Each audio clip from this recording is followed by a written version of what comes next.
Yo, what up? It's Tug from We Make Best, back with another Kano vid for you guys. Just gonna do a quick update on my deck list after Dynasty just been released yesterday. So I've been testing the deck for like a week now. Really happy with where it's at. Feel like a lot of the consistency issues, which was like Kano's biggest issue, pretty much all gone now that all these new blues have come in. So super happy with that. The new blues being Aether Quickening Blue, Prognosticate, and Saps. So all these like 0 for 1s and 1 for 2s with relevant text in the Surge if you're able to Crucible them. Makes the deck feel super consistent. So every time you Kano, whether it's during the combo or just randomly on your turns when you're trying to look for some value, all these cards like you don't mind seeing off the top. So very underrated upgrade that I don't hear much people talking about, but yeah, these new blues are insane. They've been feeling really nice for me. Other things have been noted. I have put in the eye. I've cut 2 Emeritus Scoldings and 2 Singe just to keep that consistency up as high as I can, because Kanoing into an Emeritus Scolding on your own turn doesn't feel that good. Same as a Singe. So I wanted to keep that kind of theme in mind where whenever I Kano, I want to see a good card on top. And yeah, so overall these numbers have been really good for me. I like Singe for the one-of search for lessons into Dromeyes, and then same for the Scoldings into Guardians. But then we'll get to the sideboard where there was actually a lot of changes. I think we got like 10 upgrades or something in our sideboard, so really happy with that. So we'll just start from the top. 2 Aether Darts, so these are stock standard for your Dromeye matchups, just killing Thermeyes. I used to run 3, but I have just chopped down to 2 and 2 for those in Red Singed. Found my win percentage hasn't really changed after chopping 1 of each, so pretty happy with that, not having to use 6 slots for one single matchup anymore. Running the 4, would recommend that for people. The red Aether Quickening, so this card's just a strict upgrade to red Scolding Rain, which if you watched my old video, you probably heard me ranting on about how good red Scolding was, and this card's just strictly better. This is demands a block on top of being a big damage hit. Go again being really nice, especially when you hit it off the top, so then you've actually got 2 action points, stuff like that. So yeah, really big on Aether Quickening. One of the best cards that we got out of Dynasty.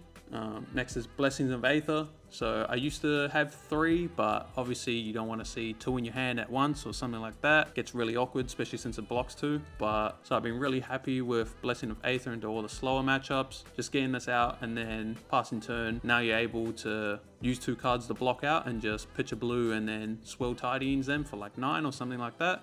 With Crucible as well. Super nice. So way better than Stir, because it used to be Stir you'd have to hold your whole hand, and if you get hit with like a Winter's Wail or something like that and you get a single Frostbite, it really fucks with you. And then sometimes you can't even afford everything and you just took a huge hit because you had to keep all 5 cards. So super awkward like that. And now we also get to run this into Icelander, which I found pretty decent. It's not too bad.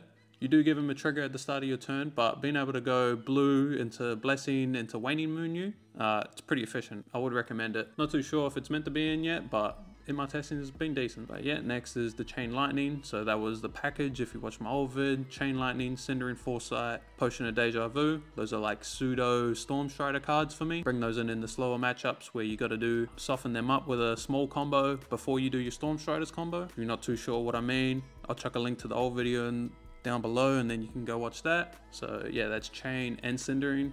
Next is Imperial Edict. Very underrated card for Kano. You didn't hear too much people talking about this for the Kano. It's a 1 resource non-attack item, so you can play it off Kano. But what it does is when you activate it, you get to name Oasis Respite, and then they can't use that card until the start of your next turn. So this card pretty much protects your combo if you know they're sitting on Oasis. So absolutely insane. I found it broken in my testings. It really adds into the plan of when you're playing in them slow matchups where you're playing for Arsenal Tome of Fiendos and just playing out all your potions. Now you just add this in with the potions, like also playing out your Edict, and then by the time you get to the second rotation and you remember your pitch stack and you've got health to work with, 4 potions and Edict, it's really hard to lose from that position. Now you can just name Oasis whenever and you've just got infinite resources and you know what's on the top of your deck. Yeah, really hard to lose when you get to that spot. So super good card, super underrated, really helps out those slower grindier matchups. I would recommend all Kanos run this card. Next is Mind Warp. I run a 1-of for the fire matchups. Card's pretty good in the fire. When you buff this, just you're demanding that you take a card out of them. So usually that can save you 3 to 4 health if they're giving you a good card like a Mounting Anger or something. So not too bad of a card. isn't amazing. It's not as amazing as what I thought it would have been, but obviously don't hate it. It's never awkward because it's a yellow block 3 as well, so always happy to just run a 1-of of that. And obviously you can search for it with lessons, so yeah, happy to give it 1 slot. Maybe I'll bump it up to 2. We'll see how the fire meta looks after Dynasty. Yeah, next is potions. I already spoke about that with the value combos. Singe, spoke about the Singed with the Dromar package. 3 red snapbacks. If you watch my old vid, then you probably know how much I rate red snapbacks. And if you're still on the fence about whether you should run red snapbacks or not, all I'm gonna say is just go look at Hayden Dale's list from Worlds. 3 snapbacks in there, motherfucker. Look, if you ain't gonna listen to me, you gotta listen to Arsenal Pass, bro. But nah, jokes aside, snapback, insane. Pretty much you can run it into every matchup and it's always good. Never awkward, which is what I like. So never a brick, good card to me. So 3 snapbacks. Then we got 2 swell tidyings. So these were Voltic Bolts. They got upgraded. They're for the Guardian matchups. They're just better than Voltic Bolts. The Ponder isn't relevant like ever. There's actually been times where the Ponder token was detrimental to me. So since I got the Ponder token, I was kind of baited into using my whole hand so I could draw the card and put it into my arsenal. But then you just come up to spots where the Ponder token draws you a blue and you don't really want to arsenal the blue and be forced to have to play it next turn. So I was just using it as a big 2-card deal 6 arcane for the slower matchups, stuff like that. And then yeah, still got the Waning Moon Alluvian for the wizard matchups, and then Spellfire Cloak for the faster matchups like Fire, maybe Katsu, and then Dromar and shit like that. So yeah, that's the full updated deck list that I've come up with. Super happy with it. Got a gameplay breakdown just after this against Arakni, where I'm gonna display the power of some of these new cards that we've got. So stick around for that. Alright, so let's get into this game. Decent opening hand, nothing too special though. Like, pretty happy to block out pretty much everything with this hand. Except for the Spider's Bite, I always take 1, especially since they're pitching 2. The opponent starts off with a Rob the Rich, so this one's the one that banishes cost 2 or greater. And so I'll let the Arakni trigger happen, because he kind of will tell us if we have a good card on top of our deck for us to Kano into. So he looks at it, left the card there, so I'm assuming it's like a Spindle or a Wildfire. So before Rob the Rich resolves, we'll activate Kano. And then I'm completely lost because it's not a 2 cost on the top. He left a 1 cost on there. So I think he just mind gamed me there a little bit of a Jedi mind trick or some shit. So but that's all good. We just put the double block in front of it. Just try to save some health since it's turn 0. Hopefully he doesn't have attack reaction, which he does, so sad about it, but it is Razor, so we know he's not going to follow up with another attack. So happy with that part. Happy to take 2. I mean, since I've already banished this Quickening, I might as well just use the Tome to Crucible Quickening him. We will get 1 point of damage through because he's only got 2 floating. So happy to trade 1 health. 1 health here. I think it's worth it also to just pitch the Tome because we are just going to draw back at the end of the turn anyway, or like draw an extra card if we do pitch it, so just get the value as soon as possible. Decent hand, and you can see it's one of the new cards, Quickening. Really digging this card. I think it's the best upgrade that we got out of the Dynasty package. So yeah, just going to shoot him for 5, demand an AB out of him, which we get a blue, so that's good. Because if you didn't AB that, we would get Go again and then Spindle. But so now we just use the other blue, activate Kano, find a Tome on top, use the 1 floating, draw 2 blues, and then we're just going to Kano a couple times. And then, yeah, we find another Quickening, just shoot him for 2 again. Really efficient blue, always like casting that. So we'll see if he wants to go down to 35 or if he's going to give us another card. Either way is fine for us. It does give us another blue. So happy for that. And yeah, we still get a powerful card in the Arsenal slot. So super happy with how the game's playing out already. Slay the Scholars. This one's obviously a good one into us. 0 for 4, and pretty much we'll always make him a silver. So happy to just chuck 2 cards in front though. Block it out because I am just looking to play the Spindle and then Arsenal the Tome. We get got a little bit. He has another blue, this time in the form of a Shred, so he will chip us for 1 damage. Banishes over a Gaze. Not too important. But yeah, just following the same game plan. Shoot him for 5 with the spindle. Demand some cards out of him while we get to opt out. And then just chuck the Tome of Fiendo in the arsenal. To be noted as well, I didn't bring it up. The first banish from the Rob the Rich on turn 0 actually hit a Blazing Aether. So obviously that's pretty important. You got to keep that in the back of your mind. Just exactly what cards you have left in your deck. Super important for Kano, because obviously Arakni, especially with Eradicate, can just randomly mill over all your combo pieces, which is super aids. But yeah, so your AB3, we see a Blazing and a Wildfire. Bottom the Blazing, Wildfire on top. Pretty simple. Because after we cast this Fiendo, probably looking to just sit on the Wildfire and Arsenal. And now the opponent's not allowed to go empty-handed for the rest of the game kind of thing. So, pretty happy. Then follows up with the Annihilate. So this one's the one for attack actions. Very bad against us because we just don't run any. So pretty happy to just take 5. That card's usually one of the best ones in Arakni, but into us, we're lucky because it's actually one of the worst. 2 card, 5 damage. We really don't care about that, so pretty happy to just take it, like I do. And they don't have a Boots follow-up, so happy with that. And then we get to just cast this Tome of Fiendo, pretty much, well not pretty much, we do get to gain all the life back off of that attack. So in a super good spot. Lots of blues here, so we get to spin a lot. See what we hit.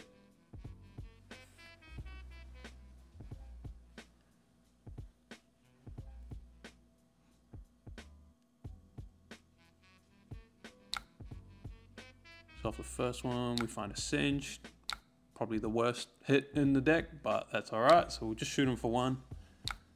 It is important, or not important, it's how I like to do it, is I like to shoot them for 1 ASAP before Kanoing anymore. I don't want to reveal what's the key cards that he should be saving his AB for. So yeah, once again, so we hit a reverb off the top, I'll just shoot it before Kanoing, just in case we Kano and then we hit like a spindle and then he saves his AB for the spindle. So this way we can maybe get some AB out of him for our shit cards, and then hopefully high roll, hit a spindle or something like that, or a lesson as the last Kano. But don't think the opponent falls for it here. But obviously it's a win-win because happy to chip him for 2 damage. Put him down to try to get him to that 32 threshold where he'll die to our combo. Especially since we're putting the Wildfire in our arsenal. Kano again, so we hit one of the new cards, Prog. I love this blue, it's actually very good. So activate Crucible, shoot him for 2. If he doesn't AB, I get an op, so nothing to scoff at. So yeah, we do get a blue out of him. And yeah, he's running Brother of Arms, so pretty cool, pretty techers. Usually that kind of tells me that he's probably also playing Oasis, just so he can use the resources in the opponent's turn, something like that. So that's something to be noted. He's also got this rounds on me. But he is, on his turn, attacking with a Rob the Rich, which is the 2 or greater cost. So we got a lot of options here looking at this hand. Not too sure what the correct option would be. I think I was thinking of like Crucible Quickening off of the lesson, pitching the lesson. And then if he doesn't AB it, then we can spindle. But then that's me relying on him not ABing, where he shows that he will AB a lot of our stuff. So I don't think that's the line, so I'm probably going to block with it. And then if I'm blocking with that, I might as well just block with one of the spindles or the lessons as well. I think, whoa, whole screen just went blue. Cool rip. But, but yeah, so just checking the graveyard, seeing what we got left in the deck. So there is a spindle gone. But there's still one more in the deck, so I don't mind blocking with this one. Probably also just looking at what I want to search for with the lesson. But yeah, so I'm blocking with the quickening and the spindle. See if he's got any attack reacts. Nothing, so happy with that. But yeah, just going back to ours, shoot him for 4 with the lesson. See how he wants to react.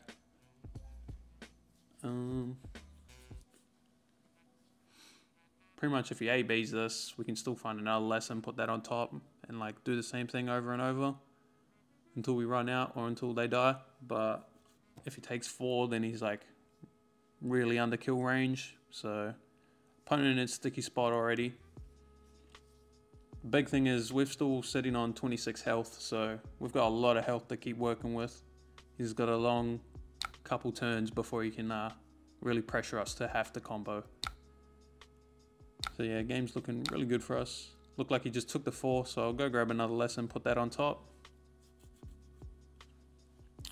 And then, so our hands, we can maybe go off with this hand. I think you have to hit a blue off the top. So 3, 6, 9, 11, 12. No, so you can hit a yellow. You need 11 resources to do a lessons combo. So it just depends on what the rags would hit. If it hits a red, you're gonna whiff. So I don't usually like taking chances, especially if they're not pressuring me enough to force me to take that chance on the whiff. So we'll just take the hit from the Slay the Scholars. Then he will attack him with an Eradicate. So yeah, it's a little bit awkward. So it's still in the back of our mind. He's already banished one of our Blazings. Could be really bad if he banishes 2 more off of this. But we've got a really strong turn lined up on our turn if we can just get there. So I think I do opt to just take 4. Yeah, it looks like I've already passed. Just snap took 4. Just hope that he doesn't hit both our other Blazings. Otherwise it's gonna be kind of a hard game to win. But yeah, we get kind of lucky. He only hits 1 of the 2, so not too bad, not too bad. But yeah, now we get to do Crucible lessons, and then we've got 1 floating and 5 more resources, 6 if you include the tunic. So we can really work with some stuff here. We've got options to go search for, maybe tomes, maybe chains. Can't search another lessons though, so that's pretty sad. And we can't search blazing because we've only got 1 left and we want to save that for combo. But yeah, you AB3s it. So I'm just looking through, trying to figure out exactly what I want to do. I think I do choose the chain here, just to cast another lessons. Yeah. Right? Yeah, grab the chain, use the other blue to Kano into it. Still have 1 floating from the first blue to cast the chain. So it's going to deal 3 to him. See if he wants to take 3. Whether he takes it or not, I'm pretty happy because I'm just going to use the tunic, shoot him with the other lesson and lava. So he takes 3 down to 26. So he's well in kill range. But yeah, like I said, just activate tunic, shoot lessons as an instant. And pretty much demand another blue out of him right now. Otherwise we can grab the blazing or something like that. So he just takes it, so pretty interesting. Though I'm still on very high life, I think I do grab Spindle actually. Can't quite remember. Yeah. Since I'm on such a high life total, I can still take some hits so we can get some more turns out of this game. So I will just grab Spindle to be able to like block with my other cards and then look to shoot Spindle at him on our turn. And then, so the opponent plays a cash in. Pretty good card. 0 mana draw 2. With go again, which is very relevant. Our ones don't have go again. But yeah, so now he's got 5 cards. Expecting a big hit, which is pretty bad because he caught us on a hand with 2 no blocks in our hand. So a little bit scared, Something to be noted, I do bring in Edict against Arakni because most Araknis play Oasis Respite and they'll just sit on it for ages. Just using Edict to name Oasis so they can't cast it is pretty much game winning most of the time. Except for this very awkward spot right now where he's attacking with a Surgical with 3 cards in hand. Super scared from any attack reaction that he's got. But at least it's a Surgical, so This one's low-key meant to be one of the scariest ones, but it's the least scary for a Kano, since we can always just pitch our cards into Kano or Crucible and stuff like that, just to deny the value. Trying to figure out exactly what he would take if I do just take 4, which I'm not too sure, and so I think I opt to just block it out, force him to show me that he does have the attack reaction, and then I'll activate Kano or something like that. I think I'm also thinking of just using all my cards right now to blast him in the face a bit, but since he's got 3 cards, he can probably just AB all of it, so I'd rather just save some health here. Block the 6. Force him to show me the shred or the cut, because there is a chance that he just doesn't have it and I'm overthinking it maybe. But he activates the black text, so this tells me he does have it. Just wait for him to reveal it.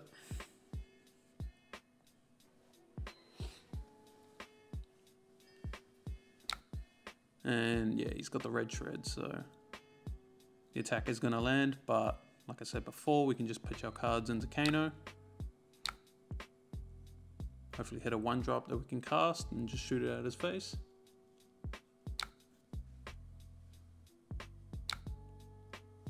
We hit two drops, so a little bit awkward. We just chuck those on the bottom.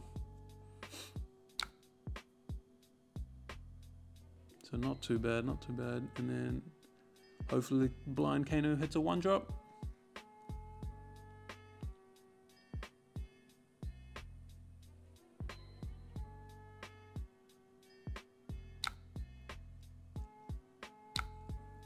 And it's Aether Flare, not too bad, not too bad.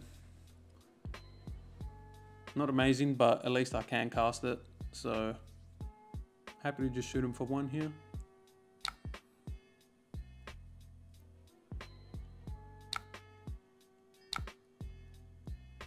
Get that damage in.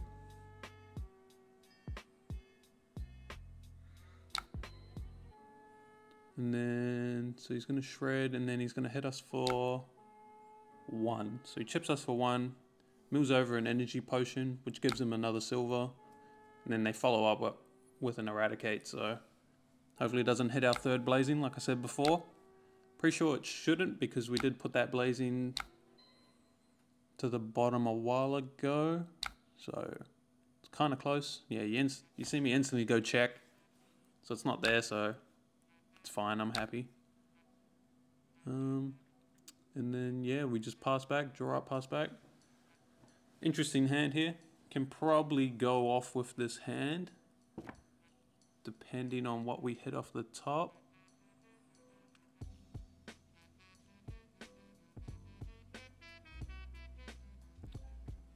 So once again, the opponent starting off with Annihilate. Like I said before, we've got no attack actions and it's a 2-card 5. So always happy to just take that.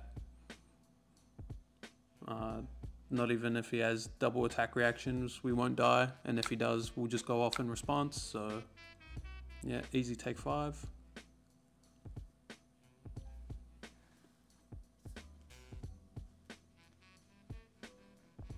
We'll see if he wants to crack his boots. Crack his boots and then follow up with something else as well.